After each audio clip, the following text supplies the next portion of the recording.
Who will lead New Orleans and address the challenges we face? From City Hall to your neighborhood. Your vote, your voice.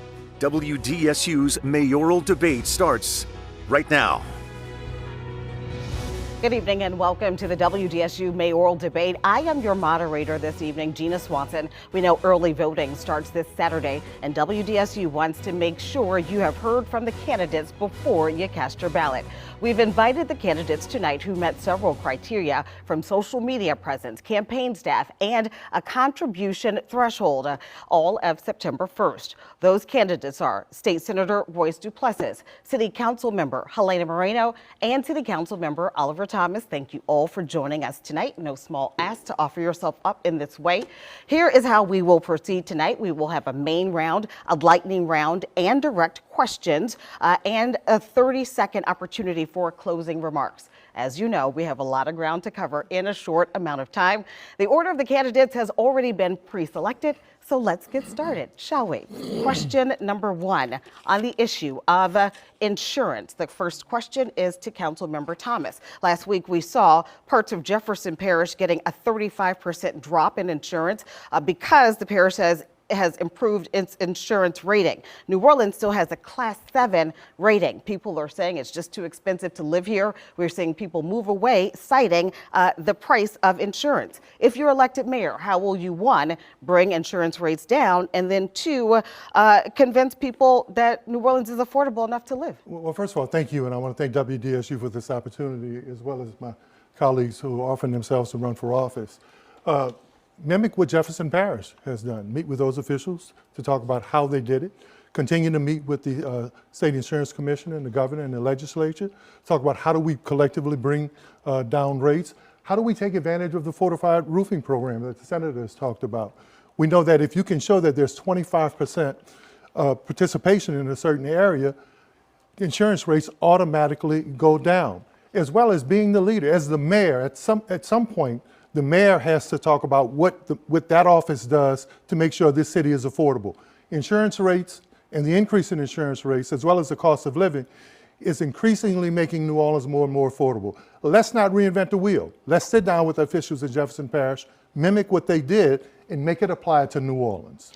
Councilmember Duplessis, the question is to you. 1 minute. Shall I repeat the question? Senator. Senator Duplessis, the question is to you. 1 minute. Can you repeat it? What would you do to help bring down insurance rates and also make it affordable for people to live in the city?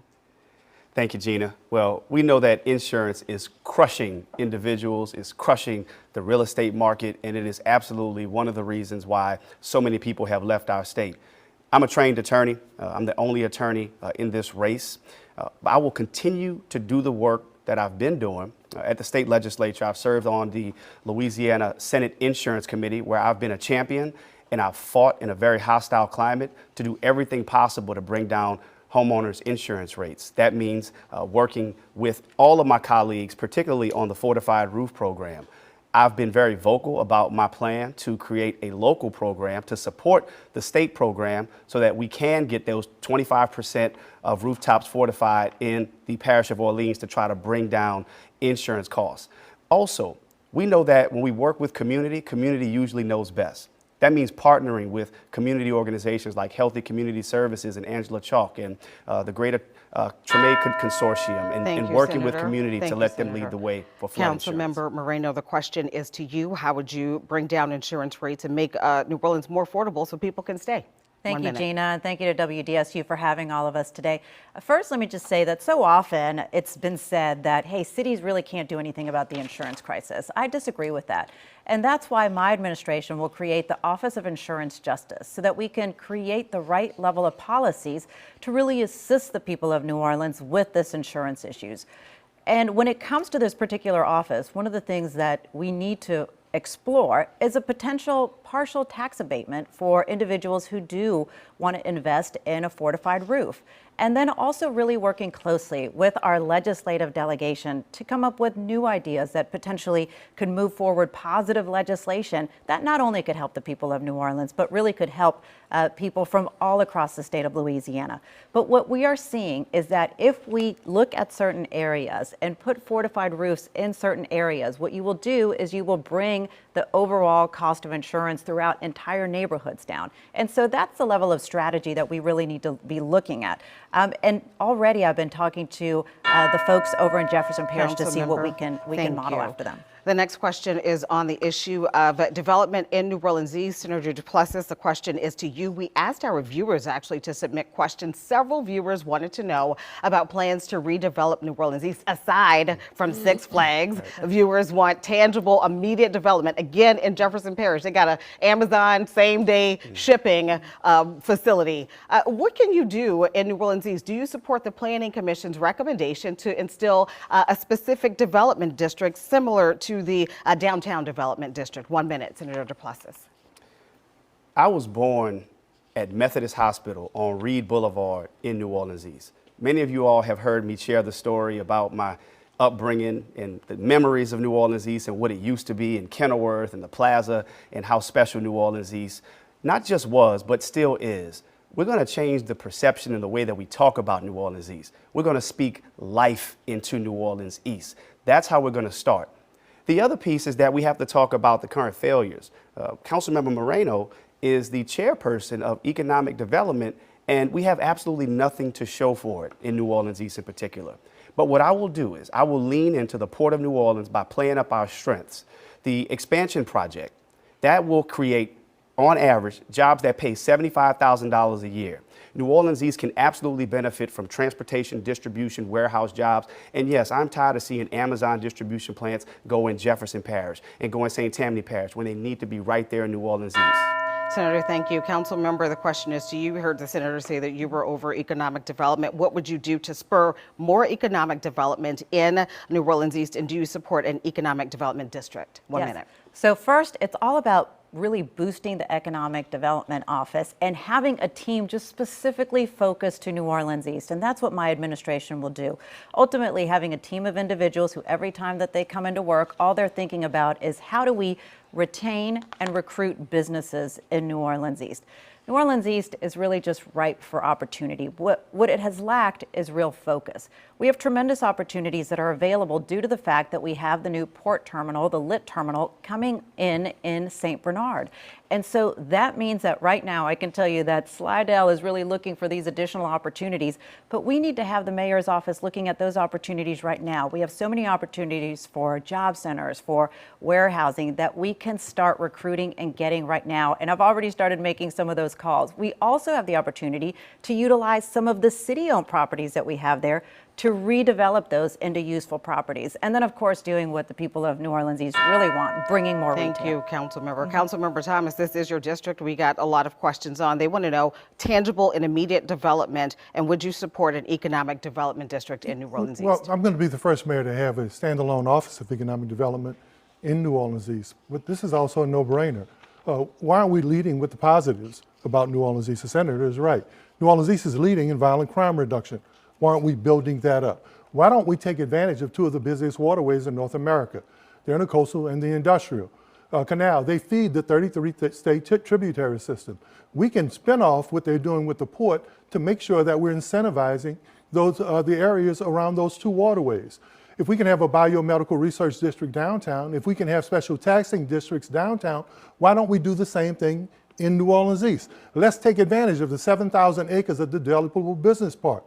Let's take advantage of Propel Park, $100 million investment. Let's take advantage of the new investment on the corner of Crowder and Chef, $11 million investment. Let's take advantage of what the United Way just did when they relocated their Prosperity Center to Crowder and Morrison. There's a lot going on in New Orleans East. We need to stop the stereotype and build on the assets. Thank you. The question, the Cantrell administration, Councilmember Moreno, this question is to you. We've seen all the talk of in the mayor's race headed in a different direction, a new vision for the city. What elements of the Cantrell administration have been successful? And if you were elected mayor, what would you keep? 1 minute. Sure. I can tell you that there have been so many initiatives with the New Orleans Health Department that I have worked so closely with Dr. Avegno on.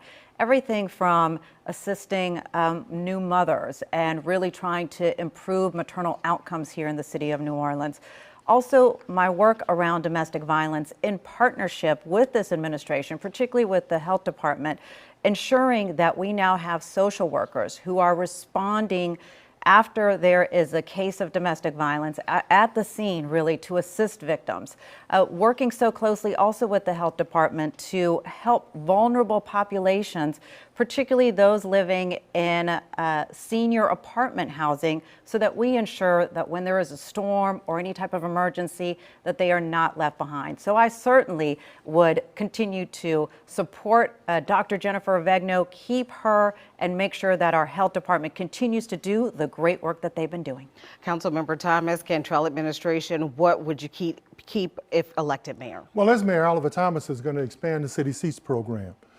We've been successful with that effort, but there's still about 1,300 kids who need access to universal child care. We need to make sure we can expand that program. The next thing I'm going to do is make sure we keep and expand on the Office of Families and Children. I don't know why anyone's not talking about, especially of our largest demographic, strengthening the African American family. That's our largest population here, and making sure that children, especially post-Katrina, black children post-Katrina, are poorer than they were pre-Katrina. And the data center says in the last 12 years, the disparity gap has gotten even worse. And then the Office of Culture. The New Orleans is its tradition and its culture. And as mayor, I'm going to make sure we don't have any culture vultures or anyone who dilutes our culture. Let's build on those things. All right, thank you. Senator Duplessis, elements of the Cantrell administration you will agree with and maintain if elected mayor. 1 minute. I would also maintain and continue to invest in the Office of Youth and Families. I will build on the work that I've done in the Louisiana Senate. Most recently, I passed legislation to create the task force for fatherhood engagement because we know how important that is to helping develop young, strong children. But to take that a step further, right now, New Orleans is experiencing historic lows in some area with respect to violent crime. I will work with continuing to support our New Orleans Police Department. If you talk to our top brass, all the way down to the rank and file members, morale is high. We want to continue to build on that. I live right across the street from the 6th District Police Station, and I see what many of the men and women of the New Orleans Police Department deal with every day. So continuing to build on the leadership that they have done in conjunction with the community-led organizations like Peacekeepers and Ubuntu and all the organizations that do so much work on the ground to invest on the front end around violence intervention and prevention, I will continue to invest in that. Thank you, Senator. Councilmember Thomas, the issue of the city deficit between overtime spending and an overestimation of revenue. We're facing a $100 million deficit. A longtime issue that has come up is putting more properties on the tax roll. The BGR says 65% of assessed value of all real estate in New Orleans in Orleans Parish exempt from property tax. Is that a consideration for you when it comes to solving this deficit? I mean, at some point we have to look at, especially when you're looking at potential deficit and funding chartered city services, we have to look at all avenues, and let's meet with the BGR to take a look at those possibilities. But let's not panic, right? Right now, what they're projecting is somewhere between a $65 million deficit, and some folk say it may be a little more. But let's not start sounding the alarm, even though it's extremely important. A lot of that is tied up in the personnel positions from people who were working when you talk about the Americans Affordable Care Act. So a lot of those positions can be eliminated. And the rest of it is caught up in $70 million in the general fund and $30 million in projections. We aren't finished receiving Super Bowl receipts right now. And what do you know when you understand the history of the budget? A lot of that is made up in the fourth quarter and the first quarter of the next year. So while we're going to take a real serious look at the budget, we're going to meet with the BGR to talk about their recommendations and expanding the tax base. Let's not sound the alarm and let people think that city services are going to be cut. Thank you, Senator Duplessis. A $100 million deficit. Is that an option to put more properties on the tax rolls? 1 minute. I think it is time to sound the alarm. City Council knew back in January. They were notified back in January. Let's talk about how serious this is. The average New Orleanian pays $5,000 in property and sales tax combined. This is not monopoly money. This is not something we can just kick the can down the road. The council, under the leadership of Councilmember Helena Moreno, they took no action. We're now approaching October, and now we are facing upwards of $100 million in a budget deficit. This is serious because the people of New Orleans deserve answers. And now her answer is, what do?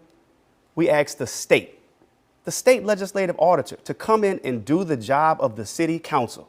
That is unacceptable.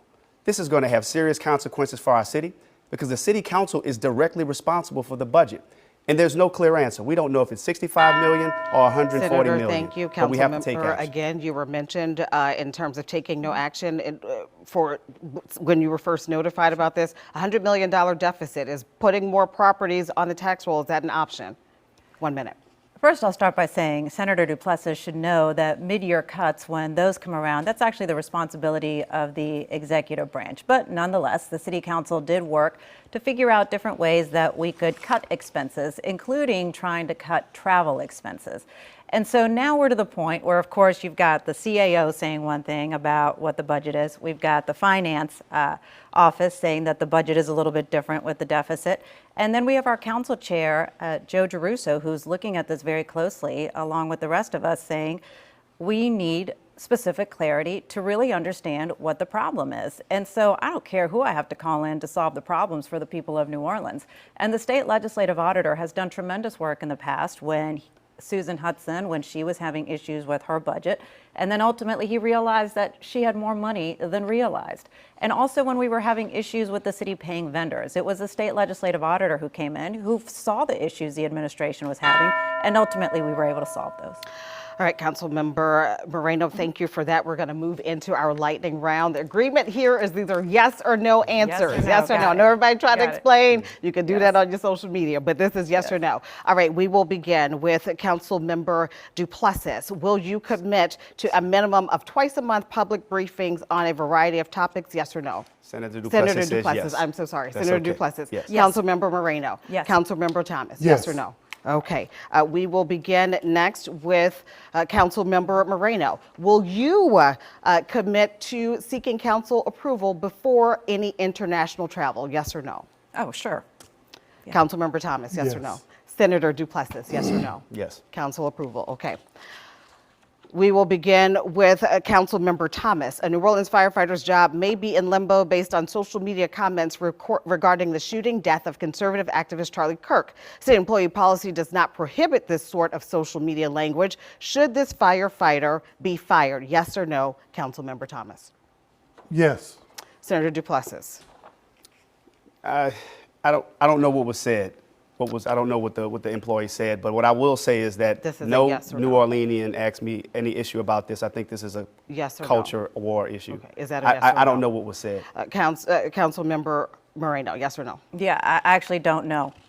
Okay. It's recorded. Don't know, 2 I don't knows, 1 affirmative. All right. And the next question, Councilmember Senator Duplessis, the sheriff's race, another hot button issue after the jailbreak that made international headlines. 1 inmate still on the run. Do you support Sheriff Susan Hudson's decision to re-enter the race after she temporarily suspended her campaign? Senator, I think it's her decision. is that a yes or no? It's her decision. It would, yes. Yeah. That was a yes. It's her decision. Council member, yes or no? Anyone has a right to run, yes. Is that a yes? Yes. Council member, yes. Okay. Council member Moreno, should Bourbon Street turn into a pedestrian zone? Yes or no? No. Council member? No. Senator? Yes. Okay. Chief Ann Kirkpatrick has expressed a desire to stay on as the police chief. Council member Thomas, if elected mayor, will you keep Ann Kirkpatrick? Yes. That is noted, different from your council vote. It's about face from your council vote. I've developed a healthy respect for Chief Ann Kirkpatrick. Absolutely. Senator, yes or no? Yes. Council member? Yes. Okay. That concludes our lightning round. Thank you for that. This round are pointed questions that were developed from campaign finance reports, votes, legislative votes, and council votes and ordinances that have been introduced. The first question here is to Senator Duplessis. In 2024, fentanyl was detected in 71% of fatal overdoses in New Orleans.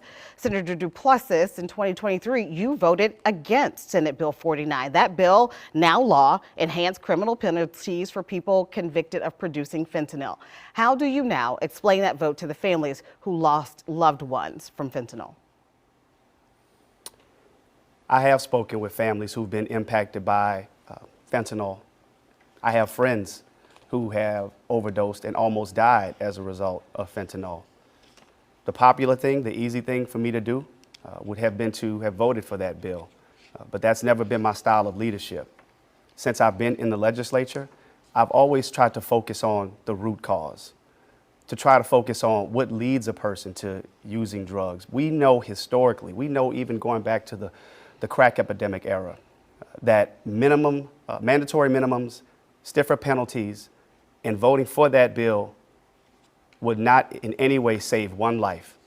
That's why I've been promoting and pushing for a mental health hospital with more resources and access to people who are dealing with addiction and getting them the services that they need. That's what we really need. Stiffer penalties has not shown to be a deterrent. And while I have voted for some bills, I'm not going to exploit the pain of the families. Senator, thank you. Councilmember Thomas, this question is to you. The battle over trash collection in the French Quarter ended up in the state Supreme Court, we know. Henry Consulting has Richards Disposal as a subcontractor. You were the only person who sided with the mayor on this contract. And according to the campaign finance reports, you received $5,000 from Richards Disposal on July 28th. How do you explain to voters that accepting this donation, if elected mayor, that this company will not receive any preferential treatment when it comes to city business? Well, first of all, you can have my word that that campaign contribution has nothing to do with how I'll conduct my office. I'll have an office of integrity and principles and transparency as soon as I'm elected. And that trash contract, I didn't score. I didn't sit on the selection committee for that contract. The people who selected them said they wanted fair and square in terms of the awarding of the contract. But no campaign contribution, no one politically will ever interfere with my ethics and my principles in terms of how we govern this city. Councilmember Moreno, the question is to you. You introduced and passed an ethics ordinance back in 2022. It helped to increase political and financial transparency among council members and candidates. In that ordinance, it bans both receiving campaign contributions from anyone with city contracts awarded by the council.